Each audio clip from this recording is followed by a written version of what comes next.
কলকাতা পালনা করে দেখালো হায়দ্রাবাদ। হায়দ্রাবাদে বল পায়ে ম্যাজিক দেখালেন মেসি। কলকাতার মন খারাপ, স্বপ্ন পূরণ নিজামের শহরের। সময়ের ব্যবধান কম হলেও লিওনেল মেসির কলকাতার অনুষ্ঠানে ঘটে বিশৃঙ্খলা। শনিবারে একই দিন দুটি ভিন্ন দৃশ্য দেখতে পাওয়া গেল ভারতীয় ময়দানে। সকালবেলা যেখানে কলকাতার বিবেকানন্দ যুব ভারতী ক্রীড়াঙ্গনে লজ্জার ইতিহাসের সাক্ষী রইল, সেখানে হায়দ্রাবাদে চুটিয়ে ফুটবল খেললেন লিওনেল মেসি।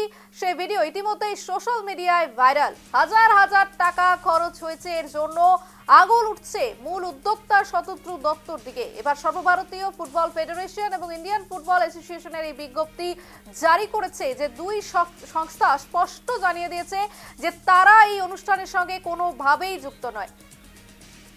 একেবারেই দুটো ছবি পাশাপাশি দেখানো হচ্ছে আমাদের স্ক্রিনে। একদিকে কলকাতায় যে বিশৃঙ্খলা এবং অন্যদিকে একেবারে হাসি মুখে পায়ে ফুটবল নিয়ে, হাতে ফুটবল নিয়ে কার্যত মেজাজে একেবারে ফুরফুরে মেজাজে মেসি, যেটি মিস করলো গোটা কলকাতা, গোটা বাংলা। একেবারেই সরাসরি চলে যাব আমরা সেই যুব ভারতী ক্রীড়াঙ্গনে, যেখানে গতকাল যে বিশৃঙ্খলা তৈরি হয়েছিল সেখানে রয়েছে আমাদের প্রতিনিধি অভিষেক সিংহ। অভিষেক, গতকাল গোটা বাংলা দেখেছে, গোটা দেশ দেখেছে যে একেবারে মিসম্যানেজমেন্টের হাল এবং বিশৃঙ্খলা এবং একেবারে হাজার হাজার কোটি লক্ষ লক্ষ মানুষের স্বপ্নভঙ্গের ছবি। ঠিক আজ কি ছবি উঠে আসছে এবং এই মুহূর্তের আপডেট কি, যেখানে হায়দ্রাবাদ কিন্তু সুন্দরভাবে অনুষ্ঠান আয়োজন করলো, সেখানে মেসির মুখে হাসি, সেখানে তিনি বল একেবারে ছুড়ে দিলেন, যারা গ্যালারিতে ছিলেন তারা যারা বসেছিলেন একেবারে ভক্তদের সঙ্গে খোলা মেজাজে মেসি। কিন্তু সেই একেবারে সেই দৃশ্য থেকে বঞ্চিত হলো গোটা কলকাতাবাসী, গোটা রাজ্য। কি বলবে এই বিষয়টি নিয়ে?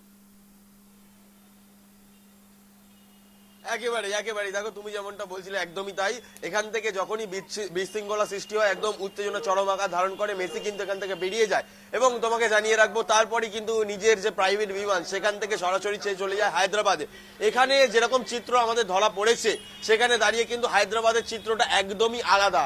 বলতে গেলে কলকাতার এই ঘটনাতে যারা ফুটবল প্রেমীরা রয়েছে তারা কিন্তু একেবারে লজ্জায় পড়ছে এবং তাদের মনে দুঃখ রয়েছে যে কোথাও গিয়ে কলকাতা যেটা করতে পারলো না সেটা করে দেখালো হায়দ্রাবাদে ফুরফুরে মেজাজে মেসি তিনি রীতিমতো ফুটবল খেললেন, গোলে বল মারলেন, যেটা কিন্তু কলকাতাতে হতে পারত। কেন হলো না এই প্রশ্ন চিহ্ন কিন্তু বারবার কাল থেকেই আমরা দেখতে পাচ্ছি, গতকাল থেকেই যে এই প্রশ্ন চিহ্ন বারবার ঘোরাফেরা করছে, যেখানে কিন্তু মূল উদ্যোক্তা শতদ্রু দত্ত। এই যে যুব ভারতী ক্রীড়াঙ্গনের যে দৃশ্যটা রয়েছে, সেই দৃশ্য কি দেখাতে পারবে? যুব ভারতী যে স্টেডিয়াম রয়েছে সেখানে ভেতরের চিত্রটা কি দেখানো সম্ভব এই মুহূর্তে? দেখো, এই মুহূর্তে স্টেডিয়ামে যেহেতু এত ক্ষয়ক্ষতি হয়ে গেছে, সেই কারণে কিন্তু স্টেডিয়াম ইতিমধ্যে বন্ধ রাখা হয়েছে। আমি একদম সামনের রাস্তা থেকেই সেই চিত্র তুলে ধরছি, কিন্তু এখন ভেতরে কোনোভাবেই প্রবেশ করতে দেওয়া হচ্ছে না এবং প্রচুর পুলিশ রয়েছে এবং যারা রক্ষণাবেক্ষণ করে সেখানে দাঁড়িয়ে তারা কিন্তু একেবারে পুরো বিষয়টা দেখছে এবং যেই জিনিসগুলো ক্ষয়ক্ষতি হয়েছে সেগুলো কিন্তু একবারে খতিয়ে দেখছে। পাশাপাশি যখন কিন্তু এখানে যেটা জানা যাচ্ছে, যে কমিটি গঠন করা হয়েছে মুখ্যমন্ত্রীর তরফ থেকে, মুখ্যমন্ত্রী কমিটি গঠন করেছে, সেই কমিটি যখন এই যুব ভারতী ক্রীড়াঙ্গনে আসবে তখনই কিন্তু একমাত্র ঢুকতে দেওয়া হবে। এবং তোমাকে জানিয়ে রাখবো যে এই মুহূর্তে দাঁড়িয়ে বেশ কিছু আপডেট আমার কাছে রয়েছে। আজই কিন্তু আদালতে তোলা হতে পারে এই শতদ্রু দত্তকে, অর্থাৎ আজই আদালতে তোলা হবে শতদ্রু দত্তকে। এবং জানিয়ে রাখবো, কাল রাতভর জেরা করা হয়েছে, বিভিন্ন জিজ্ঞাসাবাদ হয়েছে, সেখানে দাঁড়িয়ে তিনি কিন্তু মেনে নিয়েছেন যে এই যে ৬,০০০ টাকা এবং এত বেশি টাকা দিয়ে টিকিট, সেটা কিন্তু কোনো রকম ভাবেই কোনো অনুমতি সে কারোর কাছ থেকে নেয়নি, এমনটাই কিন্তু অভিযোগ। এবং সেখানে দাঁড়িয়ে সেই অভিযোগ তিনি কিন্তু মেনে নিলেন।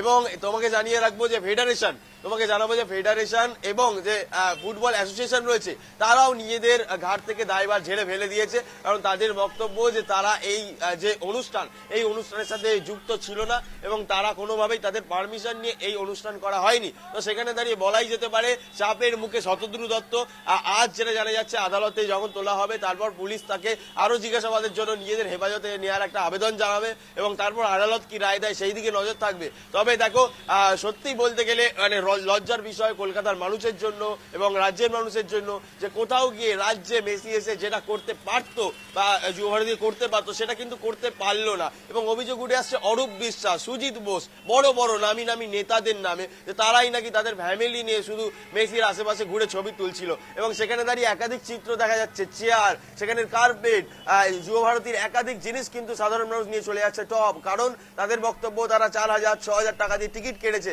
কিছু তো তারা নিয়েই যাবে। এবং এই বিশৃঙ্খলার কারণে কিন্তু ইতিমধ্যে বলা যেতে পারে লজ্জাজনক বিষয় সৃষ্টি হচ্ছে ফুটবল প্রেমীদের মধ্যে। এবং কোথাও গিয়ে দুঃখ রয়ে যাচ্ছে যে হায়দ্রাবাদে যে চিত্র উঠে আসছে যে মেসি ফুটবল খেলছে, মেসি পাস খেলছে, গোলে বল মারছে, সেখানে দাঁড়িয়ে কলকাতাতেও তো এটা হতে পারতো। শুধু কেন হলো না এই অর্গানাইজার যারা রয়েছে তাদের জন্য।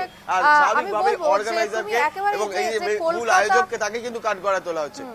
একেবারে অভিষেক, যে কলকাতা পারলো না সেখানে হায়দ্রাবাদ করে দেখালো, এই বিষয়টাতে তোমার আশেপাশে যারা রয়েছে তাদের প্রতিক্রিয়া কি, তারা কি বলছে, কলকাতার জনগণ কি বলছে, এবার শুনতে চাইবো আমরা। একেবারে আমি একটু কথা বলে নেওয়ার চেষ্টা করব। এখানে আমি অনেককেই দেখতে পাচ্ছি। দাদা একটুখানি যদি কথা বলা যায়, বলছি মেসি কালকে কলকাতায় এলো, কিন্তু তারপর দেখা গেল চরম বিশৃঙ্খলা। কিন্তু হায়দ্রাবাদে সেই একই সিচুয়েশন, লাইভে রয়েছি হায়দ্রাবাদ। একটু যদি বলে দেন যে হায়দ্রাবাদে এত সুন্দর একটা সিচুয়েশন, মেসি বল মারলো, কিন্তু কলকাতায় এরকম সিচুয়েশন, মানে ফুটবল প্রেমী হিসাবে বা সাধারণ মানুষ হিসেবে কি বলবেন? ফার্স্ট অফ অল যেটা বলার, ঠিক আছে, যারা ইনিশিয়েটিভ নিয়ে এটা প্রোগ্রামটা করেছে তাদেরকে ভাবা উচিত যে অনুসারে তারা টিকিটটা বিক্রি করেছে বা সেল হয়েছে সেই অনুসারে সেই ব্যবস্থাপনা হয়নি। এবং মানুষ অনেকটা এক্সপেকটেশন থাকে, সেই এক্সপেকটেশন নিয়েই মাঠে গিয়েছিল, তাদের এক্সপেকটেশনে অনেকেই পূরণ হয়নি। আরো ভালো হতে পারতো, আরও হতে পারতো। এই ব্যবস্থাপনা ত্রুটির জন্য এটা হয়েছে। আশা করি এটার থেকে তারা একটা শিক্ষা নিয়ে নতুন যদি কোনো প্রোগ্রাম আবার ভবিষ্যতে হয় সেটা আরো ভালো করার চেষ্টা করবে।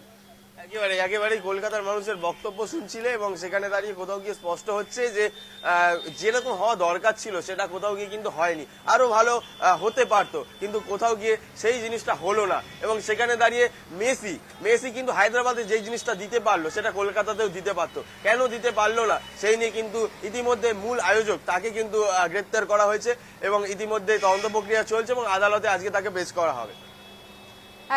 একেবারে তুমি যেমনটা বললে যে কলকাতা বঞ্চিত হলো, কলকাতা একেবারে সেই দৃশ্য থেকে বঞ্চিত হলো এবং মেসির ভালোবাসা বা মেসিকে যেভাবে দেখতে চেয়েছিল কলকাতাবাসী বা রাজ্যবাসী সেই দর্শন তারা পেল না। এবং তার জেরেই কিন্তু গোটা আক্ষেপের সুর সিটি অফ জয় কলকাতায়, এবং অন্যদিকে হায়দ্রাবাদের মানুষ পেল সেই মেসির ছোঁয়া, মেসির হাসি এবং সেই উৎসব মুখর পরিবেশ। আপাতত ধন্যবাদ অভিষেক।